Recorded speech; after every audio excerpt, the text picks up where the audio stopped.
Bismillahirrahmanirrahim. Allahumma ftah alaina hikmataka wa ansyur alaina min khazaini rahmatika ya arhamar rahimin. Assalamualaikum warahmatullahi wabarakatuh. Apa khabar penonton di rumah? Saya Adli Effendi dan ini adalah program Halaqah Al-Ummah. Kita kembali dalam program Halaqah Al-Ummah yang padat dengan pengisian menarik tentang isu semasa dan juga topik yang berkaitan dengan Ramadan, insya-Allah. Halaqah Al-Ummah dibawakan khas oleh Majlis Perundingan Pertubuhan Islam Malaysia, MAPI Malaysia, dengan kerjasama Pasaraya Merhaba Store and Wholesale, Ladang Ummah Malaysia Sdn Bhd dan juga restoran Al-Arabi Mat'am. Istimewanya di restoran Al-Arabi Mat'am tahun ini mereka ada tawarkan buffet Ramadan. Bagi anda hubungi mereka secara individu atau berkumpulan kerana mereka ada tawarkan buffet Ramadan dengan harga yang berpatutan dan juga hidangan menarik Timur Tengah, insya-Allah. Hubungi mereka sekarang. Baik, kita nak teruskan dengan perkongsian ilmu kita pada malam ini bersama saya. Sebelum itu saya perkenalkan tamu di sebelah kanan dan kiri saya. Di sebelah kanan saya seperti biasa adalah Ustaz Al-Fadil Fakhruddin Haji Zainul. Apa khabar Ustaz malam ini? Baik, alhamdulillah. Ustaz senyum. Hari ini Ustaz lepas senyum, ceria. Sebarkan good vibe, insya-Allah. Insya-Allah. Ustaz, apa saya nak minta sikit tip Ustaz macam mana kita nak selalu nampak ceria, nampak manis. Apa doa yang mungkin Ustaz? Baik. Satu-satu doa lah, bagi belanja satu. Satu doa.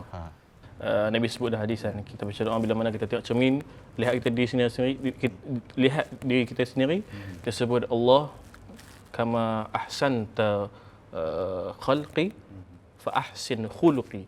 Ya Allah, sebagaimana engkau telah cantikkan wajahku, seluruh tubuh kita badan sihat sebagainya, sebegitulah engkau cantikkan akhlakku. InsyaAllah. Saya akan amalkan doa tu, insyaAllah Ustaz. Terima kasih banyak Ustaz. Dan sebelah kiri kita, saya kenalkan hari ini first debut cikgu. Sebelah kiri saya Cikgu Fazli Osman. Apa khabar Cikgu? Alhamdulillah, baik, sihat. Terima kasih Abang Adli kita kan, Tuan Adli kita yang amat saya kagumi lah. Masya Allah, kagum macam mana tu Cikgu. Cikgu, ya saya. Macam mana Cikgu punya kata pengisian ibadah Ramadan tahun ini, macam mana? Di malam hari, apa yang Cikgu buat? Mungkin ada amalan yang mungkin Cikgu boleh kongsikan dengan penonton. Masya Allah. Okey, alhamdulillah untuk Ramadan kali ini, alhamdulillah sejak saya bertugas bersama Majlis Perundingan Pertubuhan Islam Malaysia, hampir setiap hari kami ada program di masjid, kami ada program tazkirah penuh dengan imam hampir setiap hari, alhamdulillah lah sepanjang bulan Ramadan ini, alhamdulillah. Insya-Allah, kita doakan, kami doakan mungkin agar urusan itu dipermudahkan dan dilancarkan sepanjang Ramadan ini supaya kita dapat bakti untuk ummah. InsyaAllah. Amin. InsyaAllah. Jadi kita nak teruskan dengan perkongsian kita pada malam ini. Topik kita tentang marketing murahan. Seperti yang kita dapat lihat sekarang ni di media sosial, ramai peniaga menggunakan berbagai kaedah untuk mempromosikan perniagaan mereka. Ada yang orang kata good marketing, good marketing is a good marketing. Bad marketing is a good marketing. Ada pula macam tu Ustaz. Jadi saya nak tanya dekat Ustaz Fakhruddin lah. Islam memang melarang setegas-tegasnya umatnya untuk menipu dalam pemasaran atau promosi, maksudnya dalam berniaga lah. Jadi boleh Ustaz jelaskan hukum sekiranya berlaku penipuan dalam perniagaan? InsyaAllah. Silakan Ustaz. Jazakumullah khair. Al-Fadil moderator, Cik Adli, seterusnya sahabat panel yang baru pada episod kali ini, insya-Allah istimewa kita bawakan. A'udzubillahi minasyaitonir rajim. Bismillahirrahmanirrahim. Innal hamdalillah nahmaduhu wa nasta'inuhu wa nastaghfiruh wa na'udzu billahi min shururi anfusina wa min sayyiati a'malina may yahdihillahu fala mudilla lahu wa may yudlil fala hadiya lahu. Asyhadu an la ilaha illallah wa asyhadu anna Muhammadan 'abduhu wa rasuluh. Amma ba'd. Insya-Allah bila kita sebut berkaitan dengan perniagaan, kita kena lihat di mana kedudukan perniagaan ini di dalam Islam kan. Tambah-tambah pula penipuan dalam perniagaan. Perniagaan itu sendiri saya ambil secara umum dulu kan. Perniagaan dia masuk ke dalam bab atau fiqh muamalat. Kita tahu di dalam Islam ini ada 4 fiqh yang kita perlu pelajari. Pertama ya fiqh ibadat, yang kedua fiqh muamalat, yang ketiga fiqh munakahat, yang keempat adalah fiqh jinayat. Jadi bila sebut tentang perniagaan, masuk di dalam bawah fiqh muamalat. Dan Allah sebut dalam Quran pada surah Al-Baqarah pada ayat 275. Saya rasa semua pernah hafal. Auzubillahi minasyaitonirrajim. Allah sebut wa ahallallahu al-bai' wa harrama ar-riba. Dan Allah menghalalkan sebarang bentuk perniagaan, jual beli, dan Allah mengharamkan riba itu sendiri. Ini secara umum. Ayat Quran ini menceritakan tentang umum, tentang apa yang disebut sebagai jual beli. Dan asbab daripada ayat Quran ini keluar satu kaedah fiqh disebut sebagai al-aslu fil muamalat al-ibahah. Ini setiap perkara asal daripada urusan bermuamalat ini adalah harus. Jadi bila kita sebut perniagaan tak dapat lari, perniagaan dan promosi mesti akan sama naik kan. Mana mungkin kita nak buat satu perniagaan kalau tidak ada promosinya kan. Tapi sayangnya masyarakat sekarang dia ambil peluang untuk melakukan promosi secara penipuan. Jadi ini satu benda yang sangat merugikan, sangat boleh jadi sumber pendapatan yang didapat hasil daripada penipuan itu takut-takut jadi haram. Jadi kita sangat perlu berhati-hati. Bila saya sebut tadi al-aslu fil muamalat al-ibahah, ya memang perkara asasnya dalam bermuamalat itu harus, akan tetapi Allah sebut dia ada panduan, ada had, ada hudud dari situ. Panduan dia apa? Allah sebut dalam Al-Quran pada surah Al-An'am. Allah sebut wa qad fassala lakum ma harrama 'alaikum. Dan Allah telah menerangkan apa yang haram bagi kamu, apa yang haram ke atas kamu. Jadi kita lihat, bila mana kita nak buat perniagaan, tengok ada tak hadis lain membenarkan ataupun yang membenarkan ataupun yang tidak melarang kita untuk menipu. Kita lihat, sedangkan ada hadis yang melarang kita. Nabi sebut dalam hadis yang lain, man ghasya falaysa minni. Barang siapa yang menipu, tak kira menipu dalam urusan apa, kita ambil tajuk kita perniagaan ni, menipu dalam urusan perniagaan, falaisa minni. Nabi sebut dia ni tidak termasuk dalam golongan aku. Masya-Allah. Kita ni siapa lagi kita nak ikut? Kita nak ikut Nabi. Tapi sayangnya dalam kita nak kata nak ikut Nabi itu, kita tak buat apa yang Nabi suruh. Nabi sangat tegas Nabi sangat tegas sebab menipu ni dia tak menyerupai sifat yang ada pada sifat Nabi. Nabi itu bersifat dengan sifat jujur dan amanah. InsyaAllah mungkin ada sahabat kita terangkan tentang hadis itu. Kan? Nabi bersifat dengan sifat jujur dan amanah, sedangkan kita sebahagian, bukan semua, sebahagian peniaga itu sendiri mengambil langkah untuk menipu di dalam promosi atau dalam perniagaannya. Dan di dalam fiqh sendiri, fiqh muamalah disebut pembahagian ini adalah sebagai at-tadlis. Kan? Yang ini mereka yang menampak cantikkan perniagaan di luaran saja. Tapi dalam tak ada apa. Contoh yang kita ambil, laga musim Ramadan. Kan? Kita pergi bazar Ramadan. Viral ni Ustaz. Macam-macam viral donat lah. Buka-buka dalam karipap, buka-buka dalam punya karipap besar. Angin. Buka angin itu boleh kalau kata kita tengah panas waktu duduk tepi laut, boleh buka karipap tu lega angin. Punya banyak angin daripada isi itu sendiri kan. Ada saya nampak di social media juga, ada orang share depa beli ni apa nama ayam percik luar dia garing, dalam mentah. Allah. Macam mana Ustaz? Itu macam mana Ustaz? Memang tu kerisauan kita. Sebab itu kewajipan kepada orang yang nak masuk dalam bidang perniagaan ni, dia perlu memahami dan mempelajari bidang tersebut. Taklah kita masuk sembrono. Takut-takut jadi macam ni, kita akan menipu dan sebagainya. Kita membuat perkara tadlis, iaitu kita bagi nampak cantik di luarannya. Promosi kau-kau kita bagi, kan. Mai kita order burger dalam gambar tu dia daging terbaik ni. Mai-mai lah. Ciput. Sikit sayang. Jadi takut-takut disebut sebagai Nabi, orang yang menipu ini tidak tergolong dalam golongan Nabi. Walaupun kita takut sangat, jadi dengan itu berjujurlah dan beramanahlah kita di dalam perniagaan. InsyaAllah mudah-mudahan menjawab soalan daripada Al-Fadhil Muraid. InsyaAllah berjujur dan beranah lah dalam berniaga seperti kata Ustaz tadi. Ustaz, cikgu, saya tadi Ustaz Fakhruddin ada sentuh tentang sifat Rasulullah ketika berniaga, sehingga beliau baginda sendiri digelar Al-Amin. Jadi boleh cikgu ceritakan bagaimana cara baginda berniaga sehingga boleh dicontohi oleh peniaga-peniaga. Terutamanya dalam bulan Ramadan ni lah kita nak berniaga, ada setengah yang banyak berniaga di bazar dan ni. Jadi banyak sekarang ni, banyaklah hari-hari kalau saya tengok mesti ada benda viral lah. Ustaz, jadi mungkin cikgu mungkin ada teguran yang mungkin cikgu boleh buat, dan juga apa sebenarnya contoh bagi Rasulullah itu sendiri.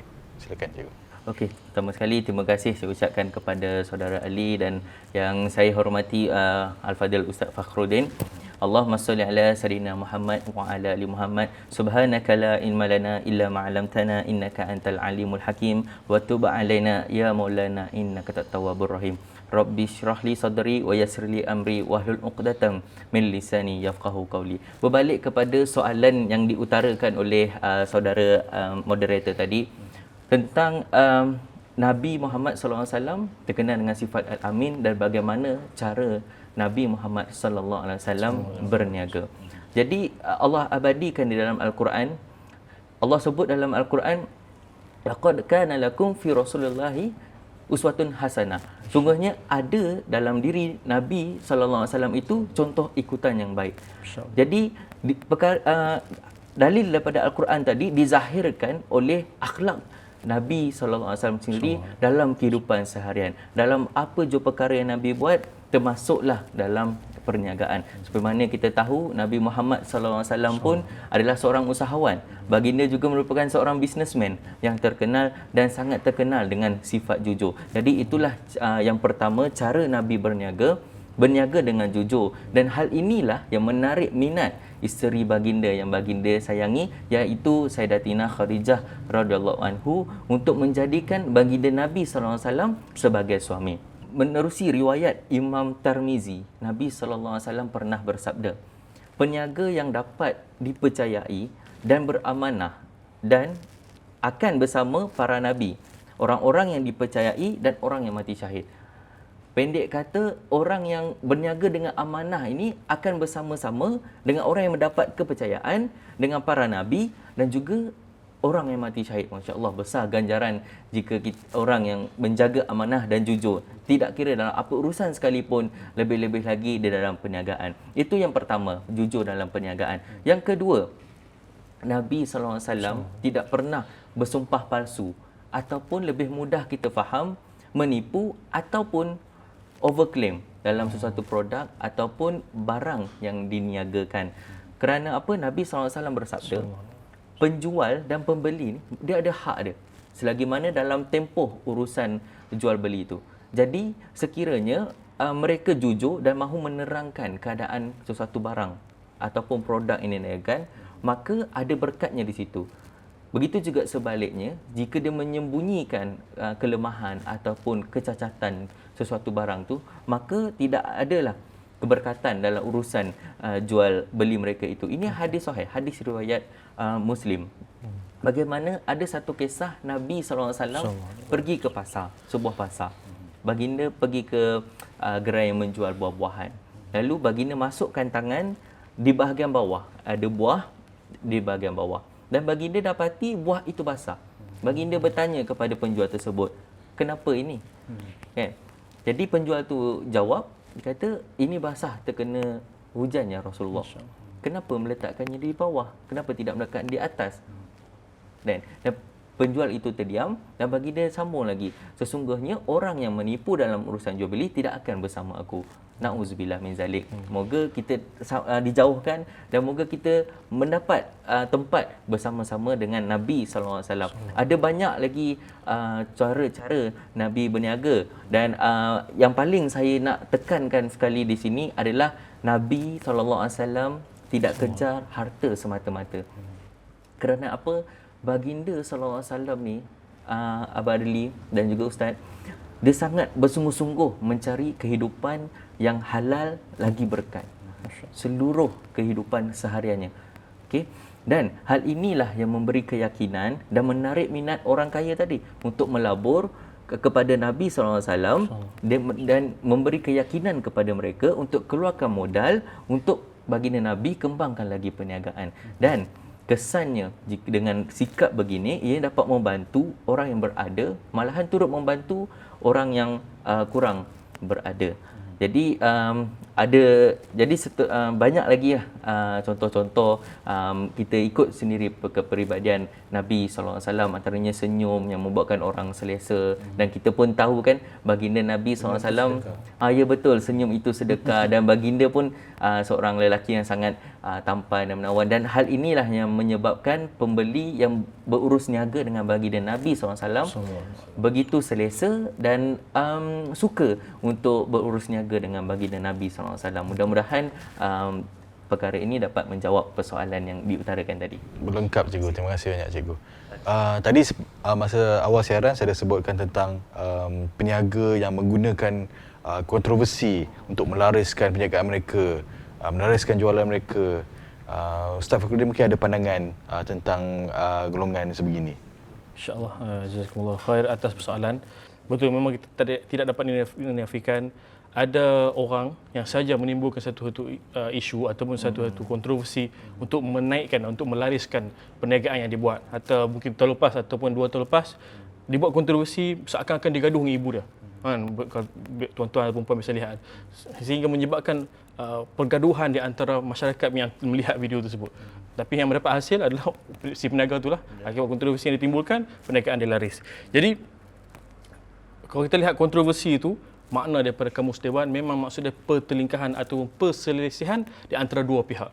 Dan perselisihan ini sangat jauh dengan sifat ataupun karakter bagi orang yang duduk di dalam syurga.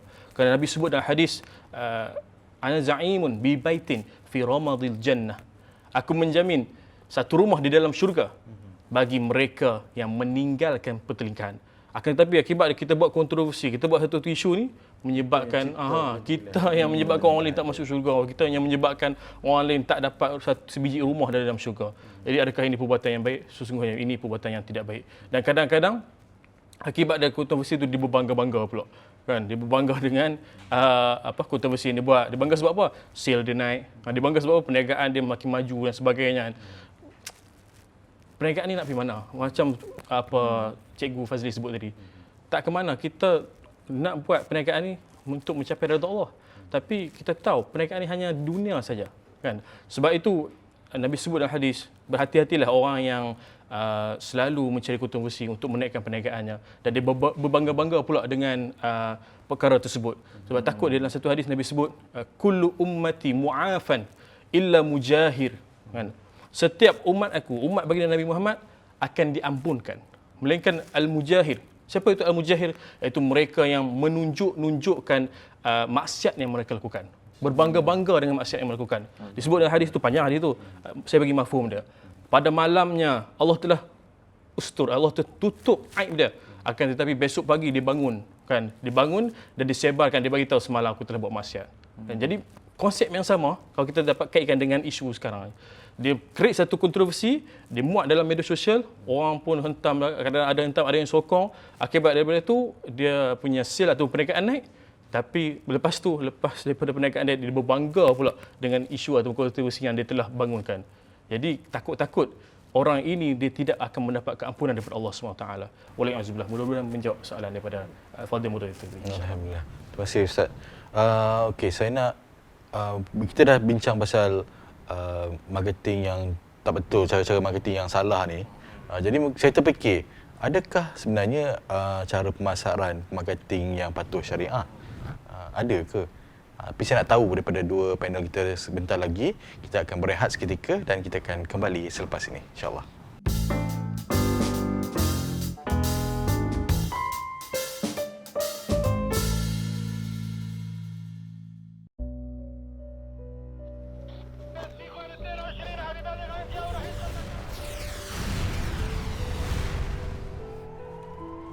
Bumi Syam tidak serasi dengan kedamaian. Kelaparan, kesejukan seperti tiada pengakhiran.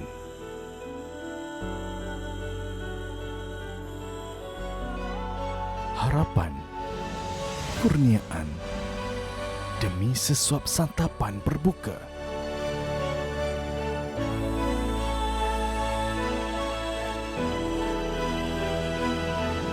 Mampukah Ramadan kali ini mengubah nasib mereka?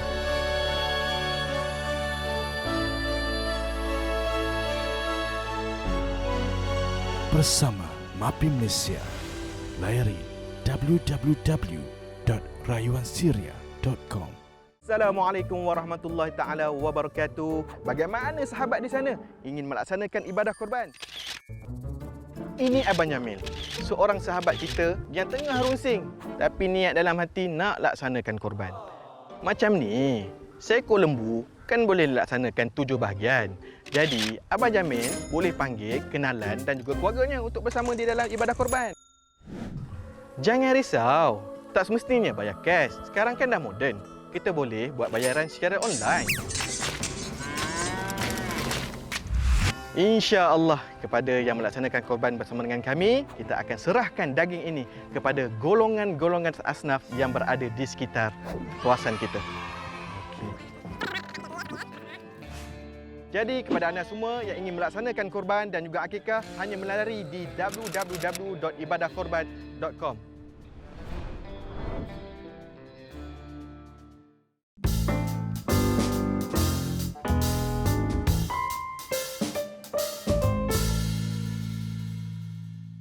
Alhamdulillah, kita kembali dalam Halakah Al-Ummah.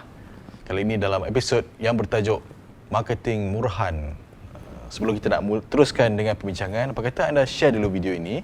Kita kongsi manfaat ini bersama, insya-Allah. Kita luaskan, ramaikan lagi penonton untuk tajuk kita pada malam ini, insya-Allah. Okey, saya nak teruskan dengan Ustaz, dengan Cikgu. Ya, Saya asyik terkeliru Cikgu dengan Ustaz. Sebenarnya Cikgu Fazli. Cikgu Fazli. Okey. Sama je. Dia sama je sebenarnya. Cikgu. Itu bahasa Arab dan juga bahasa Melayu. Melayu. Betul lah. Beza bahasa Arab dan bahasa Melayu kan. Mungkin cikgu rasa dia rendah diri mungkin dengan ustaz kan. Oh, Nak insyaAllah. compare dia punya pengetahuan. Tapi tak apa. Tapi masih lagi dua ilmuwan yang bersama kita pada malam ini. Jadi saya nak teruskan cikgu. Tadi saya dah sebut juga pasal bad marketing adalah marketing yang baik. Jadi apa pendapat cikgu mungkin dalam pandangan Islam sendiri? Betul ke sebenarnya bad marketing ni marketing yang baik, cikgu? Okey, terima kasih saudara Adli dan juga Ustaz Fakhruddin. Kalau kita lihatlah dalam ilmu pemasaran itu sendiri, kan, dia ada good marketing and bad marketing. Bad marketing is dua-dua adalah benda yang sama, still marketing, dan masing-masing untuk tujuan utama dia adalah untuk meningkatkan sale, jualan mereka. Tetapi dalam meningkatkan sale tersebut, dalam meningkatkan jualan, dalam mengaut keuntungan, okay, Islam menggariskan beberapa panduan. Dia still marketing, cuma kita perlu ikut garis panduan yang diselarikan dalam agama Islam. Jadi kalau kita kembali kepada asal hukum pemasaran sebagaimana yang disebut oleh Al-Fadhil Ustaz Fakhruddin tadi, dalam kitab rujuk kitab Majma' Al-Fiqh Al-Islami, yang bermaksud hukum asal bagi perkara berkaitan muamalat tadi adalah harus kecuali ada dalil atau perkara yang diharamkan oleh syarak.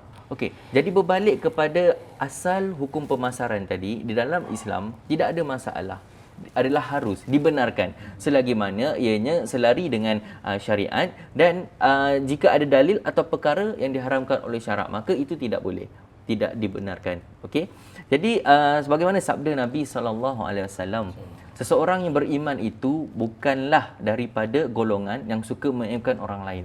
Jadi kita semua nak jadi orang yang beriman.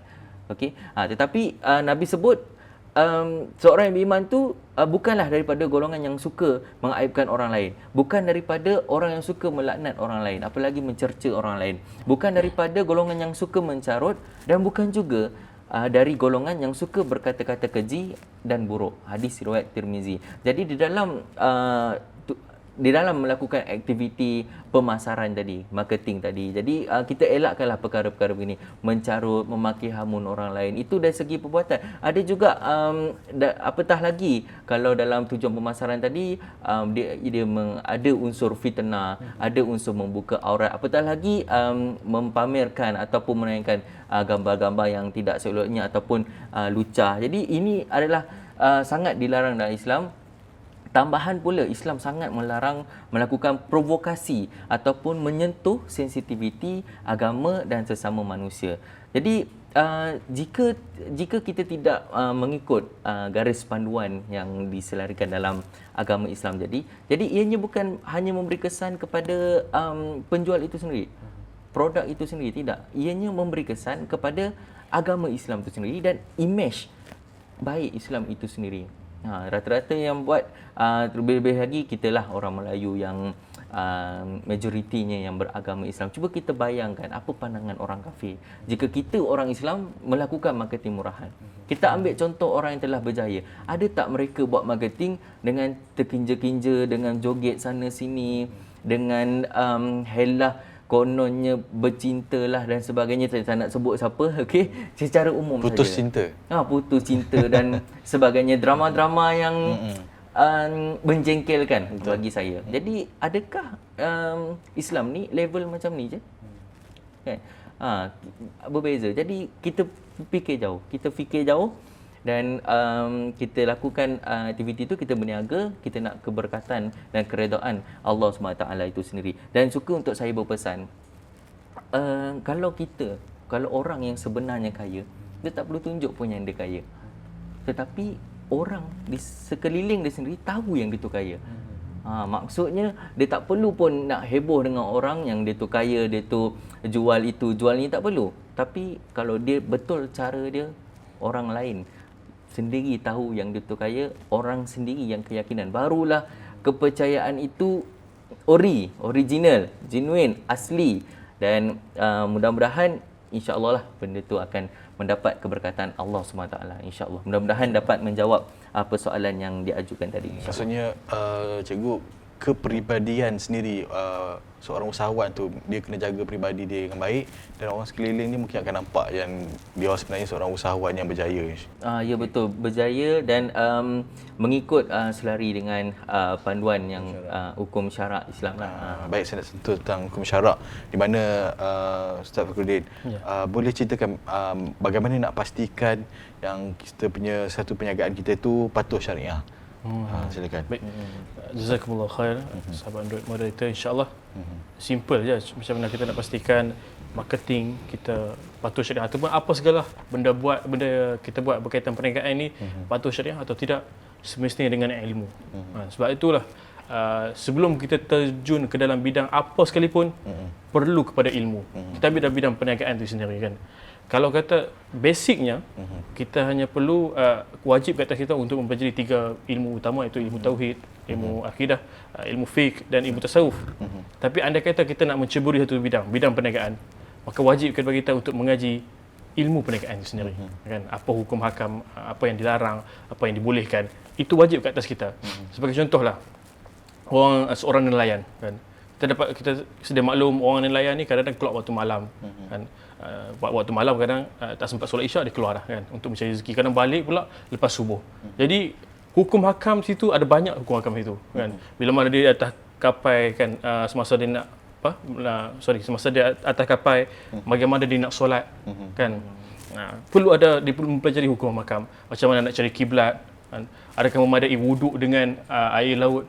Semua itu perlu kepada ilmu. Tak boleh sembrono tiba-tiba hari ni nak menceburi bidang nelayan ataupun bidang perniagaan laut ni terus pergi je. Tak boleh, kena ada ilmu dulu.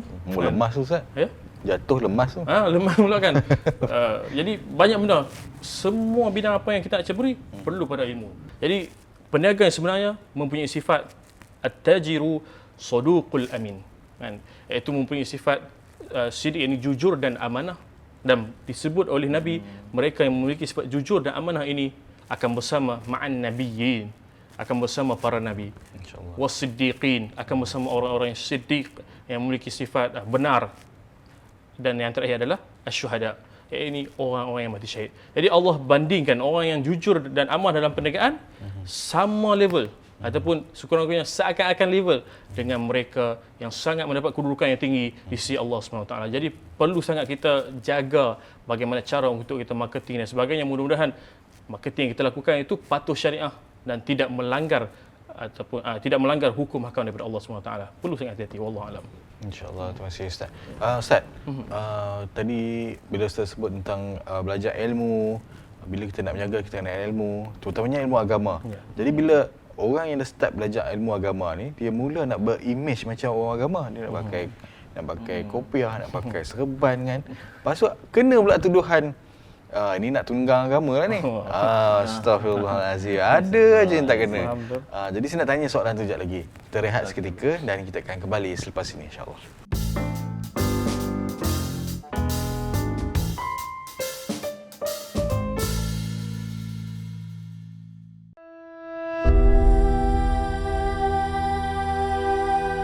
حق أكل ولا شيء، ما عندنا ولا حبة مصاري، ما عندنا شيء. شلون بكرة بدنا نصوم وهيك. Bulan Ramadan, mereka tetap berpuasa walaupun dugaan mereka sangat berat berbanding kita. Mereka tiada kemampuan untuk meraihkan waktu berbuka dengan hidangan lazat dan berkhasiat, hanya sekadar apa yang ada. Apa saja yang ada, itulah rezeki yang bagi mereka Allah tetapkan hari ini. Saya merayu dan menjemput sahabat-sahabat peduli ummah untuk terus menghulurkan sumbangan menerusi www.rayuansyria.com.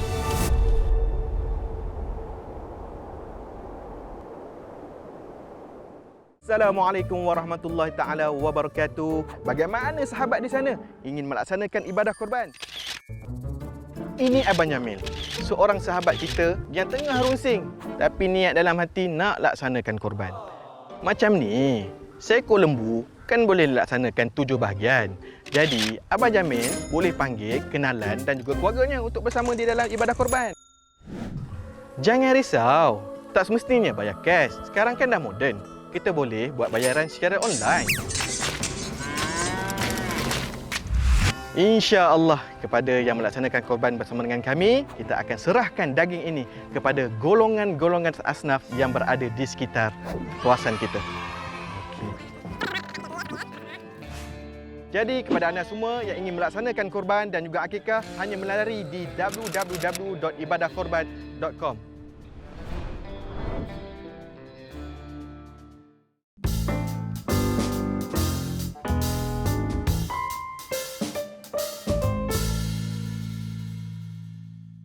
Alhamdulillah, kita kembali dalam Halakah Al-Ummah. Dalam episod kali ini kita berbicara tentang marketing murahan. Jadi Ustaz, sebelum kita bermula, apa kata anda share dulu video ini, tolonglah share, sebarkan seluas-luasnya agar kita dapat berkongsi manfaat daripada perkongsian ini bersama-sama, insya-Allah. Saya ada satu soalan tadi yang sebelum kita rehat tadi. Saya nak tanya pada cikgu. Mungkin cikgu, bila kita nak menjaga ni, kita nak kumpul ilmu, terutamanya ilmu agama. Jadi kita ada setengahnya peniaga ni mungkin dia dah nak berubah. Jadi dia pun berpakaian dengan imej Islamik, kan, seorang Muslim. Jadi mulalah adalah kata-kata mulut-mulut yang nakal ni, cakap tu nak menunggang agama lah ni. Jadi kita berniaga dalam Ramadan ni berbagai dugaannya. Jadi mungkin ini salah satu dugaan bagi peniaga itulah. Jadi mungkin cikgu ada pandangan tentang isu berniaga dan menunggang agama ni. Silakan. Okey, terima kasih saudara Adli atas soalan yang diajukan sebentar tadi. Baiklah, pertama sekali kita lihat kepada peniaga itu sendiri. Kita tidak tahu sebab manusia ni kan, dia rambut sama hitam tetapi lain-lain. Jadi kita tak boleh nak judge dia, dia ni menunggang agama dan sebagainya secara first impression. Tidak boleh begitu. Sedangkan dalam Islam pun kita nak sabit sesuatu tuduhan atau kesalahan tu pun ada tahap-tahap dia, mungkin dari segi percakapan dia, perbuatan dan sebagainya lah. Jadi kita berbalik semua ini kepada niat. Bagaimana ada dalam kitab-kitab semua, segala amalan itu bermula dengan niat. Jadi kita fikir balik apa sebab sebenar kita berniaga. Itu yang paling utama. Dan dari mana datangnya sumber hasil pendapatan tersebut? Adakah dari segi sumber yang halal ataupun daripada sumber yang haram? Bad marketing itu tadi menimbulkan banyaklah masalah-masalah yang dah dibuat kan. Okey, dan kita fikir balik ke mana arahnya hasil daripada keuntungan perniagaan yang kita jalankan tadi. Kita fikir balik apa niat kita, sebab apa kita berniaga dan ke mana. Kan? Kalau kita nak buat satu marketing, apa pun kita nak buat, kita nak berniaga, tanyalah kepada ahli ilmu. Zaman sekarang ni banyak bersepah, pergilah seminar, pergilah ceramah pasal perniagaan, pergilah bengkel ataupun mana-mana kelas. Bayar pun tak apa, asalkan ianya kita dapat panduan yang betul dan sebagainya. Jadi berbalik kepada soalan utama yang diajukan oleh saudara Adli tadi. Jadi ianya adalah salah sama sekali jika kita menggunakan agama sebagai sebab untuk kita melariskan perniagaan tu. Ada juga saya pernah jumpa dia jual satu produk kacang, seingat saya. Kacang dan gajus dan sebagainya. Dia kata ini adalah dibaca dengan 30 ayat Quran, dengan zikir. Ada kan? produk Dan macam tu? ya betul lah. Banyak kali saya dapat mesej sedemikian. Dia menggunakan gambar anak yatim, anak fakir dan sebagainya kan. Dan dia jual dengan harga yang mahal. Bayangkan kacang tu hanya dalam paket yang kecil, saya kira mungkin dalam 250 gram macam tu, bekas kecil itu dijual dengan harga 3,250. Logik tak? No. Tak logik. Hanya dengan alasan menggunakan agama tadi tu, disertakan dengan doa. Sedangkan Islam tu sangat mudah. Kalau kita nak makan, baca bismillah. Mula dengan bismillah. Macam mana dengan lagu Rehan kan, masa dulu kita kecil-kecil. Dimulakan dengan bismillah, disudahi dengan alhamdulillah. Begitulah sehari dalam hidup kita, mudah-mudahan Dirahmati Allah. Masya Allah. Jadi tuan-tuan dan puan-puan yang penonton yang berada di rumah, jadi kalau kita nak berniaga itu tidak perlulah kita menggunakan atas dasar agama hanya untuk mengaut keuntungan semata-mata dan untuk kepentingan peribadi semata-mata, dan berniagalah untuk mengejar redha Allah. Itu pesan saya. Wallahu alam. InsyaAllah. Terima kasih cikgu. Terima kasih untuk pencerahan tadi. Dan untuk kehadiran cikgu juga, perkongsian ilmu. Cikgu hadir untuk berkongsi ilmu dengan kita malam ini. Terima kasih banyak. Okey, sama. Dan kita nak ada mungkin kesimpulan. Tadi Ustaz Fikruddin ni dengar cikgu nyanyi. Ustaz Fikruddin pun dah cuit-cuit saya dah. Dia pun, saya pun nak nyanyi juga satu orang. Boleh tak bagi saya nyanyi? Boleh, Okey, boleh. cikgu. Mungkin Ustaz. Silakan menyanyi. Ustaz dapat rumusan sambil nyanyi Ustaz. Silakan. Jazakumullah khair atas ruang yang diberikan untuk rumusan. Saya tidaklah ingin bernyanyi seperti Al-Fadhil cikgu kita suara. Salahnya. Tak apa. InsyaAllah rumusan ringkas saja. Nabi sebut hadis al-mu'min qawi khairun wa ahabbu ila Allah min al-mu'min ad-dha'if. Orang yang beriman yang kuat lebih dicintai oleh Allah SWT berbanding orang beriman yang lemah. Ulama ada yang memberi maksud kepada qawi itu, kuat itu, iaitu orang yang memiliki kekayaan. Jadi boleh jadi dengan orang yang memiliki kekayaan ini dengan asbab dia buat perniagaan. Jadi Islam tidak melarang langsung seseorang untuk buat perniagaan. Dipersilakan.